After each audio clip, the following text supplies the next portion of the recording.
Caitlin Clark Mm-hmm. and I'm a fan. Angel Reese, right? Yeah. They're going back and I'm a forth. fan of both. And Jamil Hill says by the time Angel Reese is done, she's going to be the Michael Jordan of WNBA. She said about Angel Reese? She said Angel Reese, by the time she retires, can you pull up this quote?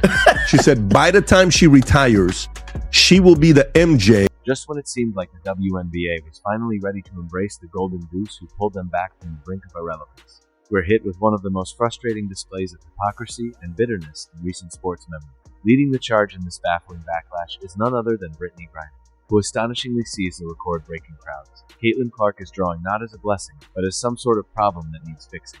Instead of celebrating the momentum Clark brings, we're watching key figures treat her rise with suspicion, turning what should be a league-wide victory into an unnecessary point of contention. Not about black and white, it's about that white player and that black player. Why? Because of the history that they had before they came to the WNBA.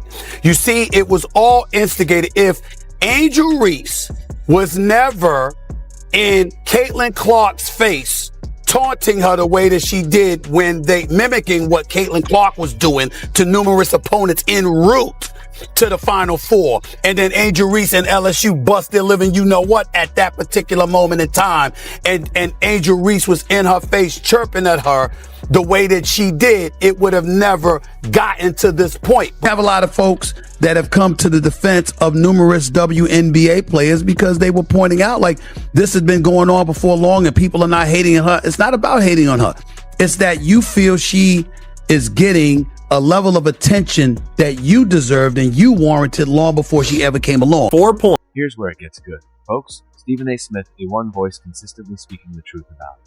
Caitlin Clark's impact, while others tiptoe around the politics, has finally hit his breaking point. And when Stephen A. reaches that level, you can bet the entire sports world is in for a reality check so sharp it could bring a college professor to tears. He's not sugarcoating it anymore. He's calling out the double standards, the jealousy, and the refusal to acknowledge that Clark is not just good for the league. She is the league's momentum right now. And tipped off this weekend with several marquee matchups on the slate. Most fans were excited to see Caitlin Clark and Indiana Fever take on Angel Reese and the Chicago Sky. The game was a blowout as the Fever beat down Chicago 93-58, with Clark's triple-double leading the way. But the biggest headline coming out of the game on Saturday is the investigation the WNBA is conducting into allegations of hateful fan comments directed at Angel Reese.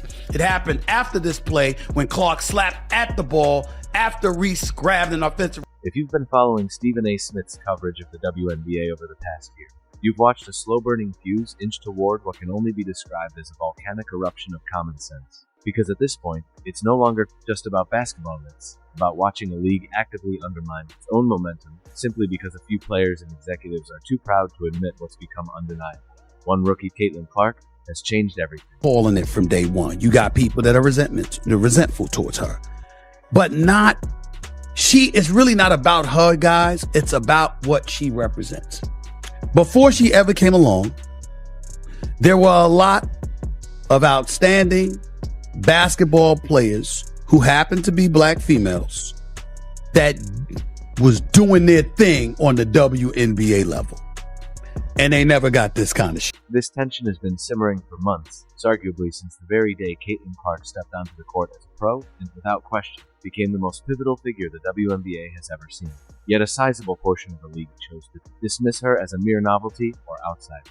Through all the noise, Stephen A. Smith stood as the lone voice of clarity, cutting through the denial with truth so sharp and precise it could bring a mathematician to tears.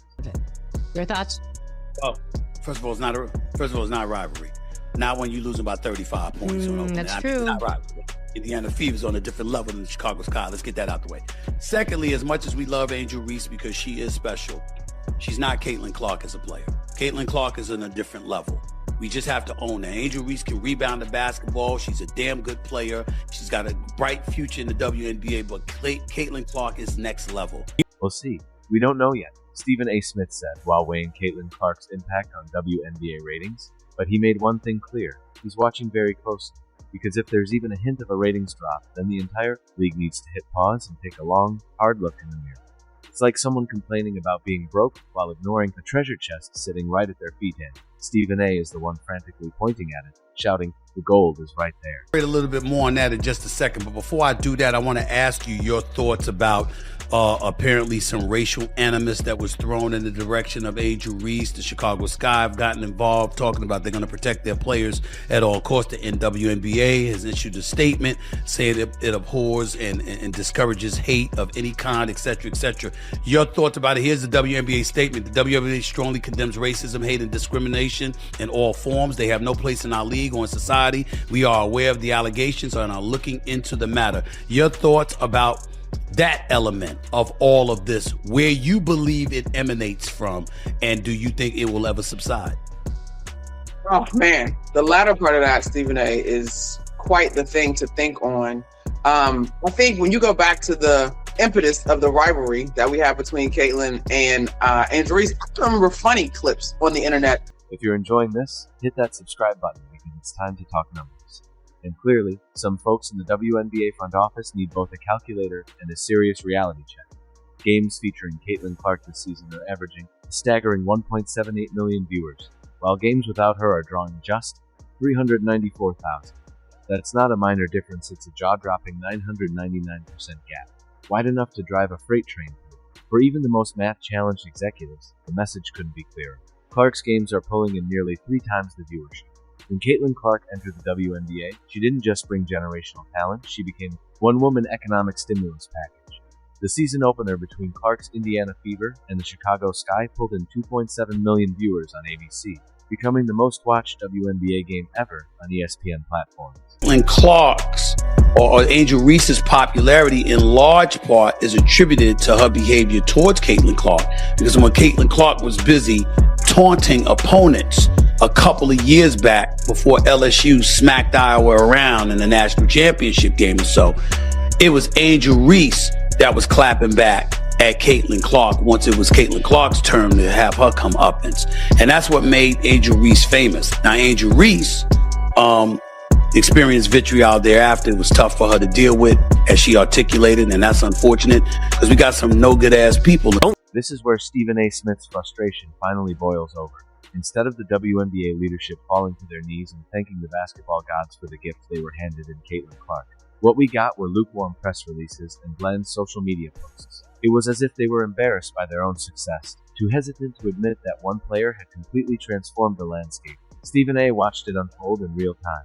Clark breaking viewership records, selling out arenas, and dragging the WNBA into mainstream relevance. Yet at the same time, he saw certain players and pundits act like she didn't deserve the spotlight. That quiet resentment has been simmering beneath the surface, fueling what now feels like an inevitable eruption of truth. Only women that get this. I'm tired of it. Like, here's my thing, you guys.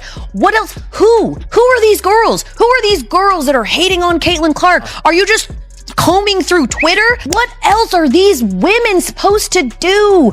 Fawn over her? Fangirl over her? Bend the fucking knee? Kiss the ring? Like, what do you want from them? We cannot, every time the girl plays a game, she got 40 games, guys. She got 35 more games. We are not every single game gonna revisit and retread this same tired ass rhetoric that all these girls are hating on her, and they need to be thankful they have been. Brittany Griner, a seasoned veteran, accustomed to playing in front of sparse crowds and half-empty arenas, watched as Caitlyn Clark entered the league and turned every game into must-watch TV. Suddenly, arenas were packed, energy was through the roof, and the WNBA was finally getting the attention it had long craved. And what was Griner's response? She complained about the very crowds the league had been begging for.